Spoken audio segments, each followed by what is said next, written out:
Olá, eu sou Lívia Leão e esse é o Li no Livro.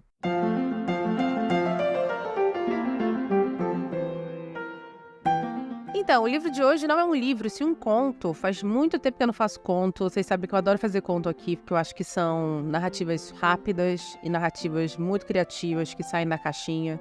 E eu particularmente adoro um bom conto. Então eu escolhi o conto O Crânio, do Philip K. Dick, um dos melhores autores de ficção científica, na minha humilde opinião. Nós temos já um programa sobre o Homem Duplo, né, a Scanny Darkly, do Philip K. Dick, lá no comecinho do podcast, primeira temporada do Li no Livro. Eu era uma jovem, cheia de sonhos, e fizemos então a resenha desse livro, muito legal, bem pesado, mas muito bacana. E a gente pôde também entender vários ganchos da vida pessoal do K. Dick, que fazem com que ele seja esse grande autor de ficção científica que eternamente em suas obras está questionando a realidade. Qual é a realidade? Onde realmente nós estamos? O que faz a gente entender o que a gente está vivendo é real? Essa é uma temática muito comum nos livros do K. Dick, nas histórias do K. Dick.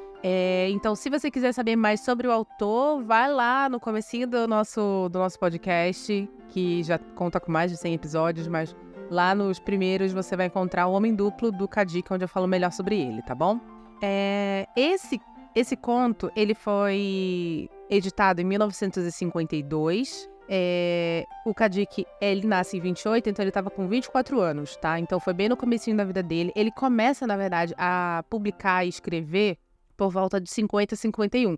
Então estava muito no começo da vida dele. E esse conto, ele é um conto muito interessante do ponto de vista de estrutura de história, né? Porque a gente vai ter aqui uma estrutura muito comum que depois a gente vai conseguir identificar em outras obras, em outros livros. E particularmente é isso que eu bato muito na tecla quando a gente fala sobre livros clássicos ou narrativas mais antigas. Um dia desse eu estava conversando com um amigo meu, que por sinal eu conheci através do Li no Livro, né? Ele começou a ouvir o Li no Livro, entrou em contato comigo no Instagram e a gente ficou super amigo, a gente de vez em quando conversa.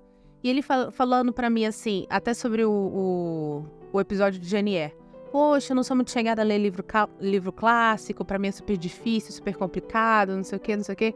E uma das coisas que é comum quando você lê um livro mais clássico ou uma narrativa mais antiga e você não está acostumado com isso, é a impressão que eu tive quando eu li esse conto. É uma impressão de que você já sabe o que vai acontecer. Às vezes você sabe mesmo, às vezes você adivinha os plot twists, você sabe quais são os próximos passos e tal.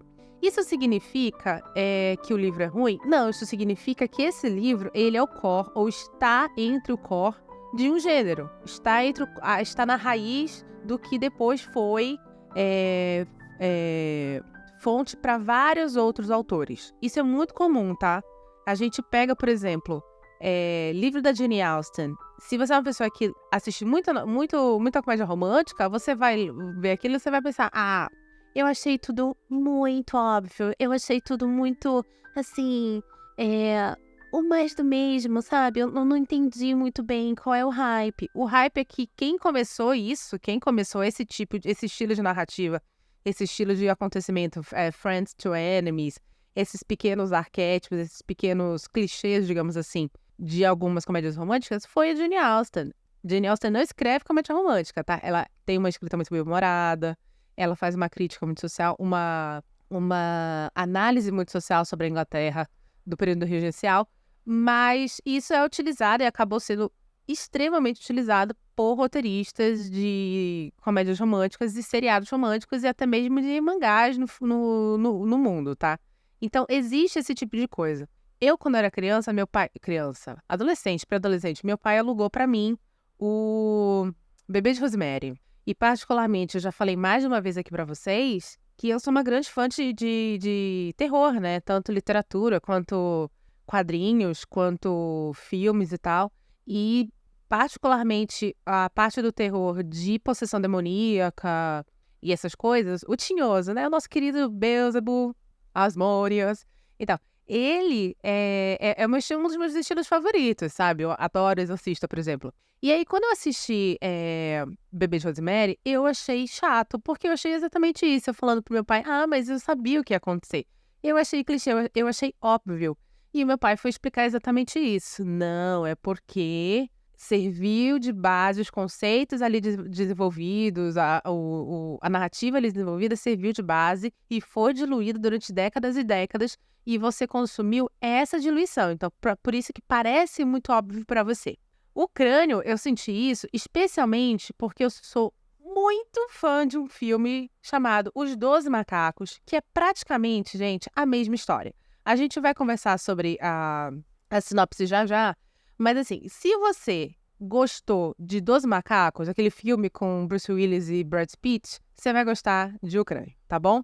E sobre o que se trata? Vai contar a história de um condenado que está no futuro, 200 anos mais ou menos na nossa frente, então a gente está falando de, sei lá, 2270, 2260, onde você tem tecnologias como, por exemplo, o carro voador, e essas coisas, é descrito no conto, né, no livro. Eu falo conto porque são 47 páginas, é bem pequenininho. E aí ele é resgatado, entre aspas, não é resgatado a palavra, recrutado, ele é recrutado dentro da cadeia para fazer um trabalho. E que trabalho é esse? É um grupo que luta contra uma religião chamada igreja apenas, é só o que eles falam. E essa religião, ela é uma religião pacifista. Então, esse grupo, ele prega que essa religião, por ser pacifista e ter ganhado muito poder, eles acabaram freando um pouco o desenvolvimento da ciência no mundo.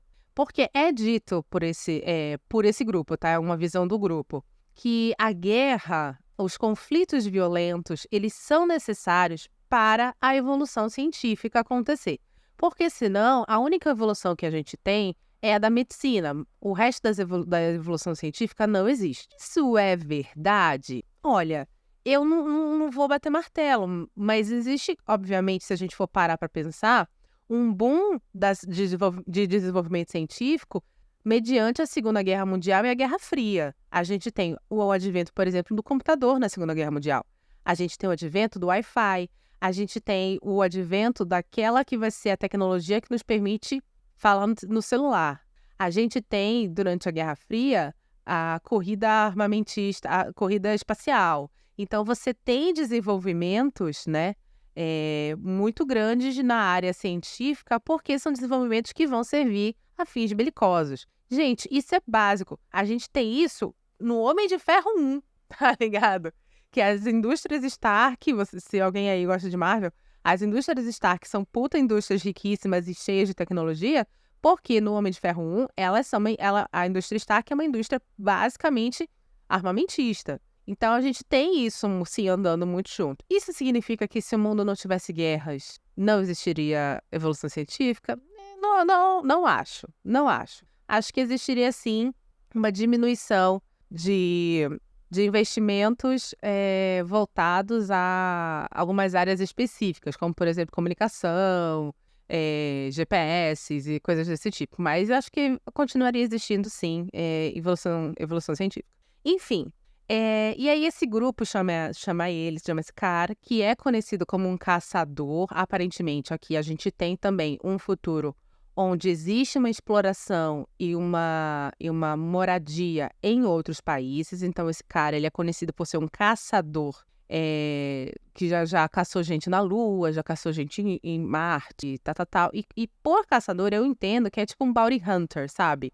Ou seja, um caçador de recompensas. E aí, ele chama esse cara para caçar um homem, e esse homem não está no futuro. Esse homem está no período de 1960 e pouco. Então, ele fala assim, então, mas como é que eu vou caçar uma pessoa que já está morta há mais de 200 anos? E eles falam assim, não, então, eu preciso que você caça essa pessoa porque ela é nada mais, nada menos do que o fundador dessa igreja pacifista. E eles entregam para ele um crânio e falam assim, olha, esse é o crânio do cara, presta bem atenção. A gente não tem foto dele, a gente não tem registro de vídeo nem de foto audiovisual dele para que a gente saiba como ele é, mas a gente tá aqui o crânio dele Então, dá uma olhada mais ou menos na formação óssea, dá uma olhada nos dentes, que aí você vai saber quem é esse cara, e ele vai estar em tal local, em tal data, em tal hora, porque é lá que ele vai fazer a primeira fala dele contra o poderio armamentista mundial. Eu acho muito legal essa parte do conto, porque quando eles começam a descrever esse homem para o caçador, eles estão descrevendo algo muito parecido com Jesus Cristo. Eles falam assim, que o cara era pacifista, eles falam que o cara foi preso, eles falam que o cara sofreu muito quando foi preso, assim, torturado, tal, e que muito provavelmente não teria sobrevivido a essa tortura, a esse até apanhado na cadeia. Porém, que algum tempo depois, ele foi visto vivo e andando e bem pelas ruas. Então, aqui a gente tem também a ressurreição, né? O significado da ressurreição nesse homem. E que depois disso ele nunca mais foi visto, porém sua palavra ficou, porque ele era mais uma vez um cara que falava para multidões. Gente, isso é Jesus Cristo. É Jesus Cristo total. Tanto que quando eu li isso, eu voltei e falei assim, peraí, eles falaram que estava 200 anos? Ou eles falaram que estava 2.000 anos? Aí eu voltei, porque eu falei, se for 2.000 anos, ele vai voltar para matar Jesus, né? Bem óbvio. Só que não, era 200 anos. Então, assim, esse cara que lá atrás, na década de 1960, 1970, fundou esta igreja, essa religião, na verdade, é neste conto uma analogia a Jesus Cristo e a criação da igreja cristã, tá certo? Da religião cristã. E aí, existe um momento nesse conto, que é o momento que eu vou desenvolver um pouquinho melhor mais pra frente, depois dos nossos comerciais, que eles comparam, então, quando estão conversando com o caçador que vai voltar, né, no passado para encontrar esse cara e matá-lo, eles meio que comparam esse cara, esse pacifista, com um comunista. E a gente vai ter que entrar nessa querela, porque o Kadik não era comunista. O Kadik, ele chega, né, acho que bem no começo da vida dele, assim, bem nessa fase mesmo de 24, 25 anos, aí em alguns encontros do Partido Comunista nos Estados Unidos. Mas vamos lembrar que depois a gente teve também caça às bruxas, a gente teve um monte de coisa nos Estados Unidos que o Partido Comunista lá meio que se desfez e o Kadik também meio que virou as costas do Partido Comunista. Mas depois a gente conversa sobre isso. Antes de conversar sobre isso e antes de contar, mais uma vez, se você tá aqui e eu já acompanho ali no livro, você sabe que quando eu faço episódios de contos, eu dou a história inteira. Então, saiba que depois dos comerciais agora, teremos spoilers e a gente vai saber da metade pro final do que aconteceu com esse cara. Se você não quer saber, eu agradeço o seu tempo. Se você gostou desse episódio, por favor, compartilhe com seus amigos. Temos outros episódios que não temos spoilers, tá bom? Se você quiser ouvir. E volte sempre, estamos aqui todas as segundas-feiras, às 17 horas. Caso você queira saber o que acontece com este homem, depois que ele vai pro passado, fique comigo depois dos comerciais.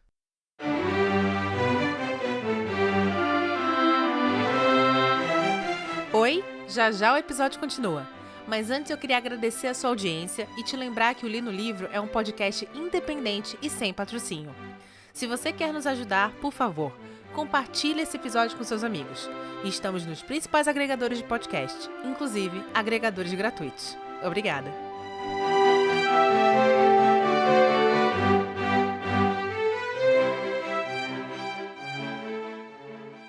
Pois muito que bem. Então, o que acontece? O nosso caçador, ele volta no tempo.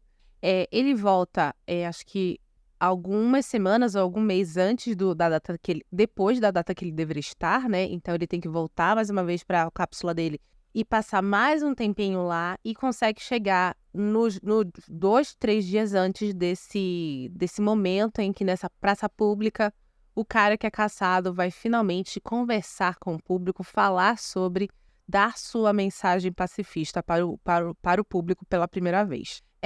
Então, quando ele tá lá procurando o cara, ele conhece umas pessoas, vive umas pequenas aventuras, não sei o que, é uma coisa meio... bem rapidinha essa parte. A parte mais interessante mesmo é o começo. Até que por causa dessas aventurinhas que ele vive no passado, ele começa a atrair muita atenção. Ele é, inclusive, parado pela polícia em um momento. Ele dá um RG falso, que é um RG, né? Uma identidade ali, falsa, que é uma identidade que o pessoal lá do futuro deu para ele, porque pesquisaram até quais eram os documentos históricos necessários para viver naquele ano de 1960, 1970.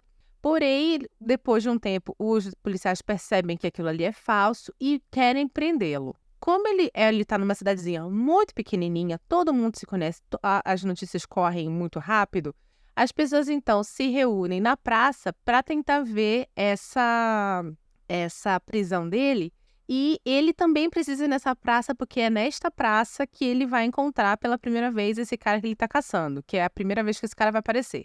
E aí, se você pensa um pouquinho, você já sabe o final desse conto. Se ele está numa praça onde as pessoas estão esperando por ele para ouvi-lo, para falar com ele, e a polícia está lá para prendê-lo, e ele precisa encontrar um homem que as pessoas foram nessa praça para ouvir e a polícia prende esse cara nessa data, adivinha quem é o cara que ele está caçando? Ele mesmo. E aí tem uma cena super legal que, na minha concepção, evoca um pouquinho do solilóquio do Hamlet em Hamlet, né, do Shakespeare, onde ele pega a caveira, porque a caveira, né, o crânio que deram para ele reconhecer o cara, ele leva com ele na viagem. Então ele tá com o crânio lá na cápsula dele. Então ele pega o crânio uma hora e conversa com esse crânio, assim, fica pensando sobre a vida e fala assim, meu Deus, que coisa louca, eu tô com o crânio de uma pessoa morta. Porém, essa pessoa, ela está viva nesse momento, eu preciso encontrá-la para matá-la. Então, ele faz toda uma reflexão sobre vida e morte. Ele olha para o crânio um determinado momento. E aí o Kadik meio que, tipo, rasgou ali mesmo. Porque ele fala assim, olha, como deve ser louco se uma pessoa pudesse segurar em suas mãos seu próprio crânio, uma coisa assim. Então, é exatamente isso que acontece. Ele saca que ele é a pessoa, ele compara a mordedura do crânio com os próprios dentes e não percebe que é ele. E aí ele resolve ir para esta praça para falar sobre como é a vida baseada em guerras e como isso, na verdade, é horrível e tal. Então, realmente, ele está indo para ter uma fala pacifista. E aí, quando ele está caminhando para isso, ele tem mais um pensamento sobre a vida e sobre a morte. Ele percebe, então, que quando ele voltou semanas depois daquele dia, ele foi visto por pessoas, é daí que vem a lenda de que ele morreu e ressuscitou, né? Na verdade, foi só era nada mais nada menos do que um erro temporal, né? Se você não está entendendo, por exemplo, assim, ele precisava estar no dia 1º de novembro na praça, porém ele errou os cálculos e apareceu 1º de janeiro do ano seguinte, entendeu? Então, ele é morto, preso e morto no dia 1º de novembro, porém ele é visto novamente 1º de janeiro. Então, as pessoas têm a impressão de que ele ressuscitou, mas na verdade não, ele só errou os cálculos. Acho que expliquei direito agora, acho que dá para entender o que eu quis dizer. Então, ele percebe isso, que na verdade a ressurreição dele nada mais é do que isso, esse erro de cálculo dele, e ele meio que fica tranquilo, porque ele sabe que ele vai ser preso, que ele vai ser morto, porém ele sabe que as pessoas vão ouvi-lo e que as ideias dele vão sobreviver ao longo dos anos, dos séculos, e ele sabe, ele entra nessa conclusão de que a morte dele não será uma morte conclusiva, porque dali a 200 anos ele nascerá novamente em sua real vida. Então é uma coisa, é uma história que fala um pouco sobre isso, tem um pouco sobre essa temática, sobre vida, morte, ressurreição, ciclo da vida, quando você realmente está vivo, quando você realmente está morto, que lembra um pouco uma situação do Kadik, que eu até comento no primeiro episódio, que é uma situação em que, quando o Kadik nasceu, ele tinha uma irmã gêmea, e essa irmã falece. E quando essa irmã falece, os pais colocam na terra um bebezinho lá e colocam uma lápide, e colocam do lado da lápide dela uma lápide pro Kadik, pro Philip Kadik, como se ele estivesse morto também. Então, ele cresce tendo que ir visitar o túmulo da irmã e dando de cara com o próprio túmulo ali. Então, ai meu Deus, olha, graças a Deus que existe família, porque senão terapeuta não teria o que comer. É só isso que eu digo, sabe? Enfim, e então assim, a morte e a vida são coisas que estão bem misturadas dentro da cabeça do Kadik. Principalmente que a gente vai lembrar também que o Kadik tem essa coisa da realidade, porque ele era uma pessoa com muitos problemas de vício em drogas. Então, ele começa em algum determinado momento da vida dele perder a noção da realidade. Ele era bipolar, enfim. Então, essa mistura do conceito do que é vida, do que é morte, principalmente colocada dentro de uma história onde enxerga o tempo de uma maneira linear, é algo muito Kadik, mesmo aos 24 anos, mesmo ainda tecendo esses temas que são muito comuns na obra dele. Eu gostei muito do conto, um conto muito rápido, é um conto que, mais uma vez, mesmo que você comece a entender o que vai acontecer, ele é extremamente proveitoso, as temáticas colocadas são muito interessantes. Eu amo o Dos Macacos, e quando eu tava lendo eu lembrei muito do Dos Macacos, mas o Dos Macacos não é baseado nesse conto, tá? Pra quem não sabe, os Dos Macacos é baseado num curta-metragem francês da Nouvelle Vague.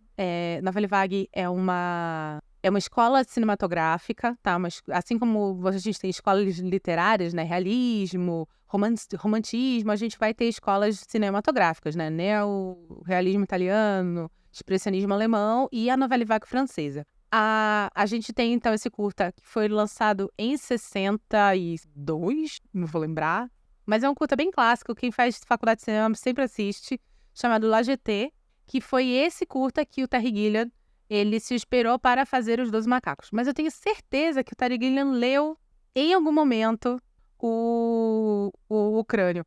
Porque tem situações muito próximas, tem uma temática muito próxima, e eu gosto, e assim, pra mim, ambos são muito bons, e eu acho, sei lá, um dia eu vou conversar com o Terry e falar assim, então, sabe aquele teu filme? Você leu o Crânio? Você baseou naquilo? Pra ver se é verdade, mas na minha cabeça isso é real. Enfim, uma coisa que a gente precisa entender, é dito várias vezes nesse conto, a comparação entre o pacifismo, a religião, a comparação não, desculpa, a conexão entre o pacifismo, essa religião e o comunismo. Várias vezes eles lá no futuro chamam esse cara pacifista de comunista, e quando esse caçador chega no passado, perguntam pra ele se ele é comunista, principalmente porque ele tem uma barba e a gente tá, sei lá, também tem o lance do Fidel na época, não sei o quê. Claro que, para contexto histórico, este conto é de 52. A tentativa dos Estados Unidos de invadir Cuba através da Baía dos Porcos, ela só vai acontecer em 1960, 1961, 62, não vou lembrar, que eu não sou também muito boa em história americana. Então, a gente tem que entender que não é uma citação direta, tá? Não é uma citação direta. Mas a gente tinha já esse estereotipo lá de que comunistas não eram barbudos e tal. Muito provavelmente porque a gente já tinha o socialismo soviético instaurado nessa época. E é uma característica da cultura russa ter barba, homens terem barba e tal. Então, acho que é daí que vem essa comparação, tá bom? Só para deixar muito claro. O Kadik em si, eu li algumas biografias dele, assim, não biografias de livros, mas eu li alguns artigos sobre ele e tal. E em todos esses artigos é dito que ele era uma pessoa apolítica. Isso não existe, eu não acredito em pessoas apolíticas, tá? Eu acho que você sempre tem uma inclinação ali para alguma coisa. O Kadik, ele no começo da vida, ele vai frequentar encontros comunistas, do Partido Comunista Norte-Americano. Ele briga com pessoas desse partido e nunca mais vai lá. Porém, se você lê algumas coisas que ele escreve, você acaba acreditando que ele tem uma inclinação à esquerda. Porém, ele também é uma pessoa... É que o Kadik é uma pessoa complicada, né? Ele é uma pessoa complicada. Então, assim, ao mesmo tempo que ele tem isso, ele falava muito bem do Reagan no final da vida. Ao mesmo tempo que ele tem isso, ele fala mal do comunismo, mas aí escreve livros assim, e aí era muito fã do Mao Tse Tung. sim, ele era muito fã do Mao Tse-tung, tanto que em determinado momento que o Mao Tse-tung falece, ele vai, tipo, falar, ai, nossa, eu tô muito triste, tá, não sei o quê, sem ironia. O que eu acho, pelas minhas pesquisas, que afastou o Kadique do comunismo é o conceito de Estado mínimo, né? Porque o conceito de Estado mínimo é um conceito tipicamente comunista, onde você tem pouco poder na mão do Estado porque você tem uma sociedade equilibrada e totalmente igualitária, onde, então, o Estado não precisa mais agir diretamente, diferente do socialismo, que seria... Já me falaram que é errado falar que o socialismo é um passo antes do comunismo, mas para título de entendimento, vamos falar desse jeito. Eu sei que é errado, tá? Cientistas políticos que estão ouvindo este podcast, eu sei que isso é errado, mas vamos a título de entendimento. O socialismo, ele entende que o Estado precisa ser forte para que o Estado possa, então, ajudar e prover e garantir esse Estado igualitário para todos que estão ali naquele país. O comunismo fala que o Estado já não precisa mais se preocupar com isso. Existe comunismo no mundo, existe países socialistas, né? Existiram países socialistas. O comunismo puro mesmo, até onde eu sei, mais uma vez, não sou cientista política, só sou uma garota que está dando aqui sua opinião. O comunismo real, puro, em sua essência pura, ele foi implementado, foi vivido apenas em tribos indígenas, em locais muito pequenos, onde existe, assim, o conceito de Estado mínimo, porque mal e porcamente existe Estado, existe um controle. As coisas são muito mais vividas em comunidades, decididas em comunidades e tal. Ok, já até fiquei suando de falar desse assunto, porque às vezes dá merda. Daqui a pouco eu vou receber uns e-mails. De vez em quando, gente, eu recebo uns e-mails de ouvinte puto da vida, assim, falando assim, porque eu sou cristão, porque fulano de tal é maravilhoso e você falou mal do fulano. Olha, já recebi vários. Então daqui a pouco aparece um ali na minha caixa de e-mail, mas enfim. Então, eu acho que o problema do Kadique com o comunismo é o conceito do Estado mínimo. Não acho que seja o conceito da igualdade, por exemplo, e coisas desse tipo, porque ele acaba defendendo isso em algumas obras dele. Mas também você tem outras obras que ele não defende isso. Você tem obras que, por exemplo, no Homem do Castelo Alto, que se vocês quiserem eu faço resenha, porque é muito bom, que é a história do mundo onde os nazistas ganharam a Segunda Guerra, você tem um protagonista extremamente racista ali, um protagonista extremamente escroto, porém é protagonista porque existe ali uma necessidade de falar que acima de todos os males está o mal do nazismo, sabe? Mas enfim, então o posicionamento político do Kadique, ele é um posicionamento complicado, ele é um posicionamento que vai modificar, baseado no que ele diz, né? Vai ser modificado durante a vida dele, mas este livro, ele tem esta conexão muito claramente entre comunismo, religião e pacifismo. Tudo sobre a sombra de um protagonista, de um personagem, que lembra que faz uma conexão muito grande com Jesus Cristo. Excelente conto, super inteligente, super rápido de ser lido, com conceitos de ficção científica pura, muito legal, 10 de 10, adorei. E eu super recomendo para você. Esse conto tá no Kindle Unlimited. Eu disse que eu ia cancelar o Kindle Unlimited, né? Mas eu cancelei. Enfim, tá no Kindle Unlimited se você quiser ler, se você assinar o Kindle Unlimited. Não sei se foi publicado no Brasil em versão física, mas nos Estados Unidos tem uma única publicação, que é essa publicação de 1962, de uma coletânea chamada If, que era do Kadique, tá bom? Espero que você tenha gostado desse episódio. Se você gostou, por favor, compartilhe com seus amigos. Estamos nos principais agregadores pagos, agregadores públicos, gratuitos. Se você está no Spotify ou em qualquer agregador que tenha ranking, por favor, não se esqueça de nos dar 5 estrelas ou 10, ou a nota máxima que for possível. Estamos aqui todas as segundas-feiras às 17 horas. Meu nome é Lívia Leão e esse foi o Li no Livro.